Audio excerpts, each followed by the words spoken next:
केंद्र सरकार लगातार जब से सत्ता में आई है तब से इन लोग का यही मंशा है कि किस तरीके से गरीब, दलित, शोषित, वंचितों के वर्ग को किस तरीके से हाशिए के कतार में ढकेला जाए। सही जांच प्रक्रिया होनी चाहिए। प्रक्रिया के बाद तो सुप्रीम कोर्ट में भी इतना समय लग रहा है। जांच प्रक्रिया सख्त हो ही नहीं रहा है। आप बता लीजिए, जो आरोपी है एनटीए नेशनल टेस्टिंग एजेंसी आरोपित है, लेकिन उसी को इंचार्ज दिया जा रहा है कि आप जाइए और चेक कीजिए कि कौन क्या है। सारा जितना कमेटी गठित हुआ है इस इन्वेस्टिगेशन में वो एनटीए के द्वारा किया जा रहा है। पनोरमा ग्रुप, जो सोचता है वो करता है।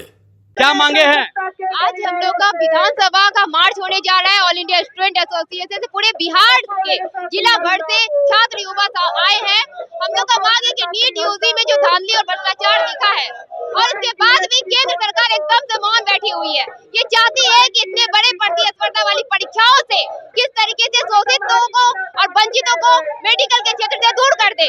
इसीलिए लगातार विभिन्न प्रतियोगिता परीक्षा जो हो रहे हैं वो नेशनल टेस्टिंग एजेंसी के द्वारा करवाया जा रहा है, जबकि नेशनल टेस्टिंग एजेंसी के द्वारा जितने भी प्रतियोगिता परीक्षा हुए हैं उसमें 71 से ज्यादा जो है धांधली और भ्रष्टाचार के सबूत के आने के बाद भी उन्हीं के द्वारा कंडक्ट कराया जा रहा है। ये तमाम प्रक्रिया हम देख रहे हैं कि नीट एनटीए के जिस तरीके से संरक्षण दे रही है ये केंद्र सरकार, उसके खिलाफ में है हम लोग का मांग है कि नीट यूजी में जो धांधली हुई है उसकी पूरी सबूत जो है देश भर के सामने है। उसके बाद भी इस परीक्षा को अब तक रद्द नहीं किया गया है। हम लोग का मांग है कि इसे रद्द किया जाए, फिर पुनः इसका एग्जाम लिया जाए और एनटीए जैसे जो गैर संवैधानिक संस्था है इसको जल्द से जल्द समाप्त किया जाए, क्योंकि ऐसे संस्था रहने पर जो स्थिति हमारे देश में बन रही है, खास तौर पर मेडिकल जैसे क्षेत्र में देख रहे हैं कि कितनी सबसे बड़ी प्रतिस्पर्धा वाली परीक्षा में इतनी बड़ी धांधली होने के बाद जो समाज में प्रभाव पड़ेगा वो आने वाले दिनों में देश के ऊपर जो देश के साथ जो खिलवाड़ किया जा रहा है वो आप लोग के सामने है। आज बड़े बड़े हॉस्पिटल में जो लापरवाही दिख रहा है, उसके बाद यहाँ पर आप देख लीजिए कि ऐसे में ऐसे फर्जी डॉक्टर अगर बन करके जाएंगे वो क्या इलाज करेंगे। तो ये छात्र युवाओं के भविष्य के साथ तो खिलवाड़ कर ही रहे हैं, साथ साथ पूरे तरीके से देश के साथ खिलवाड़ हो रहा है। तमाम जितने भी सरकारी संस्थाएं हैं, जितने भी सरकारी विभाग है नौकरी के, उन सब का निजीकरण और बाजारीकरण किया जा रहा है। ये केंद्र सरकार लगातार जब से सत्ता में आई है तब से इन लोग का यही मंशा है कि किस तरीके से गरीब, दलित, शोषित, वंचितों के वर्ग को किस तरीके से हाशिए के कतार में ढकेला जाए और इन लोग का यही मंशा रहता है। सुप्रीम कोर्ट को इतना समय क्यों लग रहा है इस पर फैसला लेने में? सुप्रीम कोर्ट हम देख रहे हैं कि लगातार नीट आज से नहीं 4 मई को ही पेपर लीक का मामला सामने आ गया था। 5 मई को एग्जाम होती है, उसके बाद भी इस एग्जाम को रद्द करना चाहिए, लेकिन इस एग्जाम को कंडक्ट किया जाता है एनटीए के द्वारा।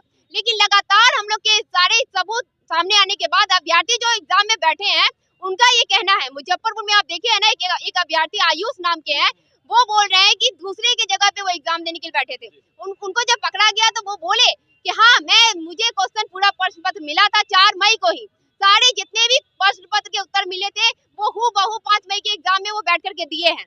जब पकड़ाया तो उनसे पूछा गया कि प्रश्न पत्र कहाँ है, उसको जलाया गया था जिस जगह पे, उस जगह पे ले जाया गया, उस जगह पे जला हुआ टुकड़ा भी कागज का मिला, उसका फोरेंसिक जांच भी हुआ जिसमें प्रमाणित हो गया कि ये सही में ओरिजिनल पेपर का जला हुआ पेपर है। लेकिन उसके बाद भी आप देख रहे हैं लगातार जो ये हमला है एनटीए के द्वारा उच्च शिक्षा संस्थान पर, ये लगातार बढ़ता जा रहा है। लेकिन इसमें और सुप्रीम कोर्ट अब तक उनको क्या सबूत चाहिए? जितने भी पेपर लीक के सबूत होते हैं वो तो आ गए हैं, लेकिन इनका कहना है कुछ एक आध जगह पे पेपर प्रश्न पत्र लीक हुआ है, उसको हम बड़ी संख्या में मान करके इसको लीक नहीं, इसे हम रद्द नहीं कर सकते।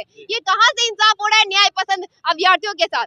जो मजदूर किसान वर्ग के बच्चे मेडिकल क्षेत्र में आप जानते हैं कितनी ज्यादा रकम देकर के तैयारी करते हैं, पढ़ते हैं, उसके बाद पटना जैसे शहरों में आकर के या फिर दिल्ली जैसे शहरों में जाकर के अपनी पढ़ाई को पूरी करते हैं, उसके बाद जब परीक्षा देते हैं और उसके बाद ऐसे कारनामे को अंजाम दिया जाता है, संरक्षण करती है केंद्र सरकार, तो ये बहुत ही दुर्भाग्य है हमारे देश के लिए। तो हमारी मांग है कि इस नीट यूजी परीक्षा को रद्द किया जाए, पुनः एग्जाम लिया जाए, एनटीए जैसे गैर संवैधानिक संस्था को खत्म किया जाए और अग्निवीर योजना जो आप देख रहे हैं पूरे देश में किस तरीके से सेना भर्ती किया जा रहा है, उनके भविष्य के साथ खिलवाड़ किया जा रहा है, तो उसको विधानसभा से हम लोग मांग करते हैं कि अग्निवीर योजना को समाप्त करने का प्रस्ताव जो है विधानसभा से पारित हो और हम लोग को ये आरक्षण जो अभी हाईकोर्ट से खत्म कर दिया गया है, तो हम लोग का संविधान में नवी अनुसूची में शामिल करने का प्रस्ताव जो है हम लोग विधानसभा से पारित करने की मांग करते हैं। आपको लगता है कि आपकी इस आंदोलन से सरकार को जो है कुछ फर्क पड़ने वाला है? सरकार को फर्क पड़ेगा नहीं, कैसे नहीं पड़ेगा? किसान आंदोलन भी हुआ है, फर्क पड़ा है, तभी तो वो लोग कितने कदम पीछे भागे हैं। तो हम लोग अपनी आवाजों के साथ, अपनी मजबूतियों के साथ जन सरोकारों की जो हित की बात होती है उस आवाज को लेकर के अपने सड़कों पे उतरे हैं। अपनी मांगों के साथ विधानसभा मार्च करेंगे और बिल्कुल फर्क पड़ेगा आने वाले दिनों में। नेता सत्ता में हो या विपक्ष में, दोनों एक दूसरे पर हिंट ठोक रहे हैं कि जो नीट पेपर लीक का मामला है, जो सत्ताधारी वाला करवाए हैं, सत्ता वाला बोल रहे हैं विपक्ष करवाए हैं, तो कौन आपको सफाई तो सही जांच प्रक्रिया होनी चाहिए ना। प्रक्रिया के बाद तो सुप्रीम कोर्ट में भी इतना समय लग रहा है। जांच प्रक्रिया सख्त हो ही नहीं रहा है। आप बता लीजिए, जो आरोपी है एनटीए नेशनल टेस्टिंग एजेंसी आरोपित है, लेकिन उसी को इंचार्ज दिया जा रहा है कि आप जाइए और चेक कीजिए कि कौन क्या है। सारा जितना कमेटी गठित हुआ है इस इन्वेस्टिगेशन में वो एनटीए के द्वारा किया जा रहा है। तो जिनके ऊपर आरोप है वही इन्वेस्टिगेशन करवा रहा है। तो सार्वजनिक रूप से किसी भी तरीके से कोई रिपोर्ट जारी नहीं हुआ है कि प्रश्न पत्र लीक नहीं हुआ है, लेकिन फिर भी सुप्रीम कोर्ट का यह कहना है अभी तक इसको रद्द नहीं किया गया। ये बहुत ही संवेदनहीन है। ऐसे में सुप्रीम कोर्ट पे हम लोग को विश्वास है कि आने वाले दिनों में ये सही निर्णय लेंगे और हमारी मांग पूरी होगी।